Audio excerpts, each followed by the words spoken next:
Hi, this is Lit Classroom. I'm Sanjay. In this video, we are going deep into the life and mind of Plato, the founder of Western philosophy. You will discover his most powerful ideas, the famous allegory of the cave, why he distrusted democracy, and how his thoughts are more relevant in 2026 than ever before. He is the most renowned philosopher of his era. Still, he is criticized by many modern thinkers. तो चलिए बात कर लेते हैं प्लेटो के बारे में।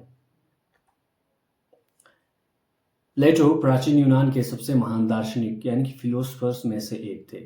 उनका जन्म 428 पूर्व एथेंस यानी यूनान में हुआ था और कई लेखकों का मानना है कि उनका जन्म 427 ईस्वी पूर्व या फिर 423 ईस्वी पूर्व में हुआ था। हालांकि उनकी जीवन के बारे में हमें ज़्यादा जानकारी प्राप्त नहीं होती है, लेकिन फिर भी कुछ इतिहासकारों में मतभेद है जिसमें कि ये सब तिथियां जो है बताई गई है। उनकी मृत्यु 348 ईस्वी पूर्व या फिर 347 ईस्वी पूर्व बताई गई है। सुकरात जो थे वो प्लेटो के विचारों से बहुत ज़्यादा इन्फ्लुएंस थे, जिस कारण से सुकरात ने उन्हें अपना शिष्य भी माना था। और अगर हम प्लेटो की बात करें तो उनके जो शिष्य थे वो अरस्तु यानी कि एरिस्टोटल माने जाते हैं। और उनके नाम विश्व की पहली यूनिवर्सिटी जिसका नाम एकेडमी था उसकी स्थापना 300 ईस्वी पूर्व का उन्हें श्रेय दिया जाता है। प्लेटो को आदर्शवाद यानी कि आइडियलिज्म का जनक माना जाता है, फादर ऑफ आइडियलिज्म कहा जाता है। उनका मुख्य विचार था कि जो हम संसार देखते हैं वो असली संसार नहीं है। असली दुनिया जो है वो आइडियाज की दुनिया है, यानी कि फॉर्म्स की दुनिया है जो शाश्वत है, परफेक्ट है या फिर अटल है। उनकी प्रसिद्ध रचनाएं में रिपब्लिक आप देख सकते हैं, जिनमें उन्होंने आदर्श राज्य, न्याय और दार्शनिक राजा के बारे में कहा है। एलिग्री ऑफ द केव है उनकी। प्लेटोनिक लव के बारे में उन्होंने बताया है। अगर हम बात करें प्लेटो के बारे में तो उनका जन्म जो है पेलोपोनेशियन युद्ध के दौरान हुआ था। जो पेलोपोनेशियन युद्ध था वो 431 और 404 एथेंस और स्पार्टा के बीच में हुआ था, जिसमें स्पार्टा की विजय हुई थी और एथेंस को एक तरफा हार का सामना करना पड़ा था। इस हार के बाद जो है एथेंस में 30 ट्राइन्स का राज्य हुआ था और उसी दौरान वहाँ पर लगभग अगर हम बात करें 403 और 404 के आसपास जो है लोकतंत्र का उदय हुआ था। अगर लोकतंत्र की बात करें उसी लोकतंत्र के आसपास सोक्रेट्स जो कि प्लेटो के गुरु थे उन्हें फांसी दी गई थी और उस वजह से प्लेटो जो है अपने गुरु के विचार जो है उन्हें आगे ले जाने वाले थे। आइए बात कर लेते हैं थोड़ी सी हिस्टोरिकल बैकग्राउंड के बारे में कि प्लेटो जो थे वो किन सब चीज़ों को डिस्कवर करना चाहते थे। एक्चुअली प्लेटो जो है वो चाहते थे कि वास्तव में जो है वो न्याय क्या है उसके बारे में बात करना चाहते थे, या फिर एक आदर्श राज्य क्या है उस चीज़ों के बारे में क्वेश्चंस को जो है वो सॉल्व करना चाहते थे। और ह्यूमंस बीइंग्स जो है वो किस तरीके से ट्रूथ को अचीव कर सकते हैं, इन सब चीज़ों के बारे में प्लेटो जानना चाहते थे। अगर हम बात करें प्लेटो के मेजर वर्क्स के बारे में जिसमें कि मेनली उनकी रिपब्लिक, सिंपोजियम, फेडरस, आयन, क्रेटियस थी। रिपब्लिक में उन्होंने सबसे ज़्यादा न्याय के बारे में बात की, एक आइडियल स्टेट के बारे में बात की, फिलोसफर किंग के बारे में बात की, थ्योरी ऑफ फॉर्म्स के बारे में बात की, मतलब आइडियाज़ जो है उसकी थ्योरी उसके बारे में बात की, एलिगरी ऑफ द केव के बारे में बात की। सिंपोजियम की बात करें तो सिंपोजियम में उन्होंने लव को एक्सप्लोर किया या फिर आइडिया जो प्लेटोनिक लव का था उसके बारे में ज़्यादा बात की। उसके बाद फेडरस था, उसमें deals with love, beauty, rhetoric and the soul. Ion की बात करें examines poetry and divine inspiration.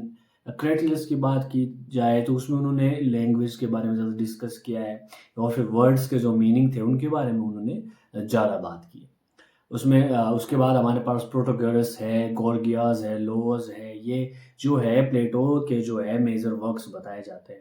चलिए अब बात कर लेते हैं प्लेटो के इंपॉर्टेंट कॉन्सेप्ट्स और आइडियाज़ के बारे में। सबसे पहले बात करें द थ्योरी ऑफ फॉर्म्स के बारे में, जिसमें उन्होंने टू वर्ल्ड के बारे में बात की है। दो वर्ल्ड, उसमें एक आपका एक फिजिकल वर्ल्ड था और दूसरा जो है वो रियल्म ऑफ फॉर्म्स या फिर आइडियाज़ का था। तो अगर हम सीधी सिंपल भाषा में बात करें, एक फिजिकल वर्ल्ड जो कि एग्जिस्ट करता है, दूसरा उनका सपनों का या फिर उनके दिमाग में जो वर्ल्ड चल रहा है वो वर्ल्ड चल रहा है। फिजिकल वर्ल्ड की बात करें तो वो टेम्पररी है, इम्परफेक्ट है और एवर चेंजिंग है, कभी भी चेंज हो सकता है। लेकिन अगर उनके आइडियाज़ के वर्ल्ड की बात करें, जो उनके दिमाग में जो वर्ल्ड चल रहा होता है, उस वो वर्ल्ड जो है उसमें वो वर्ल्ड है, एटर्नल है, परफेक्ट है, अनचेंजिंग है। और true reality but the idea of beauty remains eternal, ये उनका मानना है। और इसमें उन्होंने बहुत अच्छा एग्जांपल दिया है आइडिया ऑफ ब्यूटी का, जैसे a beautiful flower fades away but the idea of beauty remains eternal. उसके बाद उन्होंने आप ये चित्र देख पा रहे होंगे अपनी स्क्रीन पर इस समय, तो ये एलिगरी ऑफ द केव का एक चित्र है जिसमें कुछ सिपाही दिखाए गए हैं जो कि सिर्फ और सिर्फ ये कुछ तरीके की, अगर हम बात करें, छाया चित्र जो है बेड़ियों में यानी जंजीर में बंधे इन कैदियों को दिखाई जा रही है। आइए बात कर लेते हैं एलिगरी ऑफ द केव के बारे में। ये रिपब्लिक से लिया गया है। इसमें कुछ कैदी जो है वो चेन में बंधे हुए दिखाए गए हैं। सिर्फ उनको दीवारों पर जो है वो छायाएं दिखाई गई है, और वो जो छाया है वो एक तरीके से गलत या फिर भ्रामक तरीके से दिखाई गई है। उन्हें जो वर्ल्ड है यानी कि जो संसार है वो अलग तरीके से दिखाया गया है। एक कैदी जो है वहां से बाहर निकल जाता है और वास्तव में उसे सच्चाई के बारे में पता चलता है कि उस अ, कैद के बाहर भी एक दुनिया है जो कि बहुत ज़्यादा सुंदर है। और वो प्रिजनर जो है वापस आ जाता है और अपने साथियों को जो है उन सब चीज़ों के बारे में बताता है। तो इसमें कुछ सिंबोलिज्म जो है, सिंबल जो है वो केव जैसे इग्नोरेंस का सिंबल है, शेडो जो है इल्यूजन की सिंबल बताई गई है। या फिर हम बात करें सन की, जो सन है यहाँ पर वो ट्रूथ और नॉलेज का जो है यहाँ पर सिंबल बताया गया है, एस्केप, फिलोसफिकल एनलाइटमेंट। उसके बाद इंपॉर्टेंट है कॉन्सेप्ट है जो the form of the good is the highest truth, इसमें बताया गया है। अगर हम बात करें, ये देख सकते हैं आप यहाँ पे। उसके बाद प्लेटो का जो पॉलिटिकल फिलोसफी थी, उनके हिसाब से जो है आइडियल स्टेट जो है, उनके रिपब्लिक के हिसाब से एक आइडियल स्टेट कैसा होना चाहिए। प्लेटो जो है वो उसने कहा कि वो जो 3 क्लासेस में जो है डिवाइड होना चाहिए, जिसमें सबसे पहले रूलर्स जिन्हें हम गार्डियंस कह सकते हैं। इसमें हमारे पास मेनली जो है वाइज फिलोसफर्स आने चाहिए। दूसरे ऑक्सिलरीज, उनके सहायक, जिसमें सोल्जर्स और प्रोटेक्टर्स आने चाहिए। और नंबर 3 पर प्रोड्यूसर्स, फार्मर्स, क्राफ्ट्समैन या फिर ट्रेडर्स कह सकते हैं। मुझे लगता है कि प्लेटो ने कहीं ना कहीं या फिर ये जो सिद्धांत है ये हिंदू धर्म के वर्ण सिस्टम से मिलता जुलता है। जैसे उसमें भी डिवाइड किया गया वैसे प्लेटो ने भी इसे डिवाइड किया गया। और इसमें मेन प्रिंसिपल है इनका, justice means everyone performing their proper role.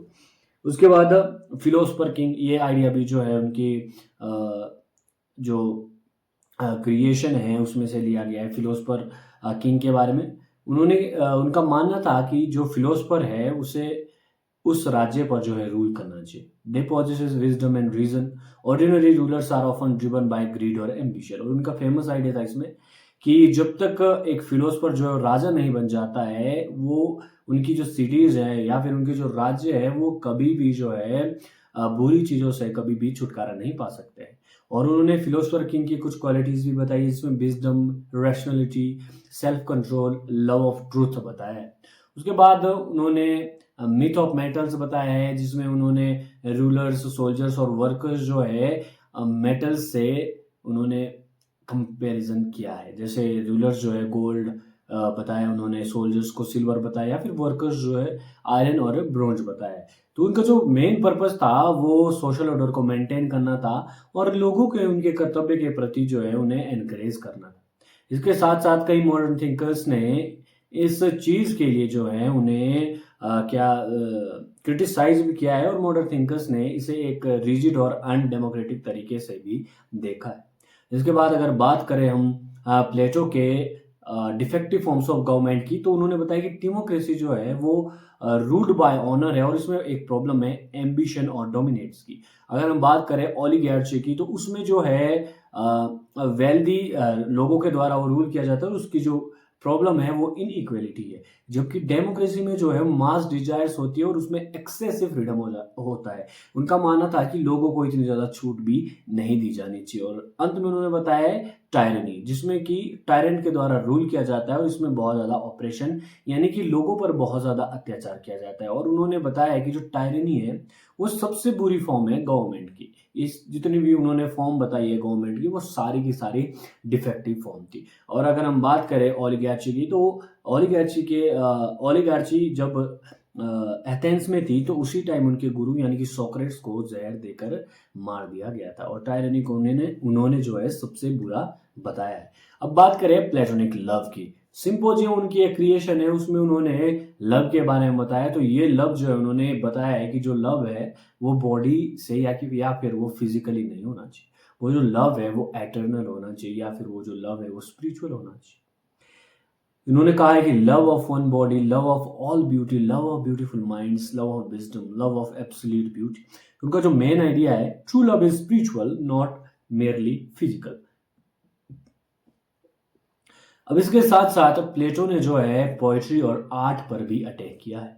उन्होंने बोला है कि जो आर्ट है वो एक कॉपी है, यानी कि एक नकल है, अ कॉपी ऑफ कॉपी है। Reality itself is a copy of ideal forms, art imitates reality, यानी कि जो वास्तविकता की जो है वो आर्ट नकल करता है। जैसे कि मान लीजिए मैं एक एग्जांपल देता हूँ आपको, कि मान लीजिए एक पेंटर ने एक पेड़ का चित्र बनाया, और वो चित्र किसी और पेंटर के द्वारा बनाया, लेकिन किसी और तरीके से। तो इसी तरीके से उन्होंने आर्ट को कॉपी ऑफ कॉपी कहा है। तो इसमें कंक्लूजन है कि art is far remove from truth. अब प्लेटो ने जो है अपने, अगर हम उनके राज्य की बात करें, तो उन्होंने अपने राज्य से जो है जितने भी पोएट्स थे उन्हें देश निकाला दे दिया, क्योंकि जो उनका मानना था कि ये जो पोएट्री है ना, वो इमोशंस को साइड में रखे उसे एक रीजन बेस्ड होना चाहिए। उसके अलावा उन्होंने कहा था कि जो पोएट्री होती है वो दुख, गुस्से और अनकंट्रोल पेशेंस को बढ़ावा देती है। और उन्होंने कहा था कि जो पोएट्स है वो सिर्फ इंस्पिरेशन चीज़ें लिखते हैं, ना कि कोई लॉजिकल चीज़ें लिखते हैं। और उनका एक डर था कि जो पोएट्री है वो जो मॉरलिटी और सोसाइटी को जो है वो बहुत ज़्यादा कमज़ोर कर देता है। इसी के साथ जो ये सब चीज़ें हैं, ये उनके द रिपब्लिक में जो है साफ साफ दर्शाई गई है। इसके साथ साथ जो प्लेटो का एजुकेशनल फिलॉसफी थी, या फिर उनका जो इन्फ्लुएंस था, वो एक व्यापक रूप से देखा जा सकता है। अगर हम बात करें फिलॉसफी की, पॉलिटिकल थ्योरी की, एथिक्स की, रिलीजन, लिटरेचर, एजुकेशन में, तो इतनी जगह जो इनका बहुत ज़्यादा इन्फ्लुएंस था। पॉलिटिकल की बात करें हम, पॉलिटिकल साइंस में, तो वहाँ पर भी प्लेटो को पढ़ाया जाता है। लिटरेचर में तो इस समय हम पढ़ ही रहे हैं। उसके अलावा बहुत सारे थिंकर्स थे जो कि उनसे बहुत ज़्यादा इन्फ्लुएंस है, जिसमें एरिस्टोटल थे, उनके शिष्य बताया जाता है, सेंट अगस्टाइन थे, या फिर अल्फ्रेड नॉर्थ वाइट हेड थे। तो ये उनके जो है मेन शिष्य बताए जाते हैं। इसके साथ साथ उनकी जो मेन फीचर्स थे एजुकेशन के, वो फिजिकल ट्रेनिंग था, म्यूजिक एंड लिटरेचर था, मैथमेटिक्स था, और फिलोसफी था। यानी कि उन्होंने जो है ज़्यादा कोई भी चीज़ जो है उसको प्रैक्टिकल तरीके से करने पे ज़्यादा जोर दिया है। फिर बात करें हम क्रिटिसिज्म की, तो प्लेटो का जो है क्रिटिसिज्म बहुत व्यापक रूप से हम बोल सकते हैं कि हुआ है। जो उनका पॉलिटिकल सिस्टम था वो बहुत ज़्यादा आइडियलिस्टिक और इम्प्रैक्टिकल था। उन्होंने एंटी डेमोक्रेटिक टेंडेंसीज को बहुत ज़्यादा दिखाया है, जिसमें कि फिलोसफर्स के द्वारा उस पर रूल किया जाता है। उन्होंने जो है आर्टिस्टिक और पोइटिक फ्रीडम को रिस्ट्रिक्ट किया है, और उनकी जो सोशल हायरार्की थी वो उसमें फिक्स क्लासेस में लोगों को डिवाइड किया गया है। तो इस तरीके से जो है उनकी क्रिटिसिज्म जो है उनका किया गया है। फिर भी जो उनकी जो मेन आइडियाज़ है वो philosophy, political theory, ethics, education और लिटरेरी क्रिटिसिज्म में पढ़ाए जाते हैं। और कई सारे जो मॉडर्न थिंकर्स की बात करें, तो उन्होंने प्लेटो को जो है उनके कामों के लिए क्रिटिसाइज भी किया है। आइए बात कर लेते हैं उनके फेमस कोट्स के बारे में। एक फेमस कोट जो है हम छोटी क्लासेस से पढ़ते आ रहे हैं, necessity is the mother of invention, आवश्यकता आविष्कार की जननी है। Wise man speak because they have something to say, knowledge is the food of the soul, the beginning is the most important part of the work. चाहे तो आप इसका screenshot ले सकते हैं, और अगर आप इस वीडियो की पीडीएफ चाहते हैं तो वो आपको फ्री ऑफ कॉस्ट हमारे Telegram channel the lit classroom पर मिल जाएगी। साथ ही साथ आप हमें फॉलो कर सकते हैं इंस्टाग्राम पर _the_lit_classroom। और साथ में अगर आपने हमारा चैनल सब्सक्राइब नहीं किया है तो आप इस चैनल को सब्सक्राइब भी कीजिए, और साथ में बेल आइकन को भी ज़रूर प्रेस कीजिए, ताकि आने वाली वीडियो आप तक जल्दी से जल्दी पहुंच सके। उसके साथ साथ कंक्लूजन की बात करें तो आप इस कंक्लूजन को पढ़ सकते हैं, जिसमें कि प्लेटो जो है one of the greatest philosopher of in human history बताए जाते हैं। उनके आइडियाज़ जो है वो truth, justice, education, politics, love and reality पे बेस्ड है, जिसने कि पूरे वेस्टर्न फिलोसफी को बहुत अच्छे तरीके से ट्रांसफॉर्म करके रख दिया।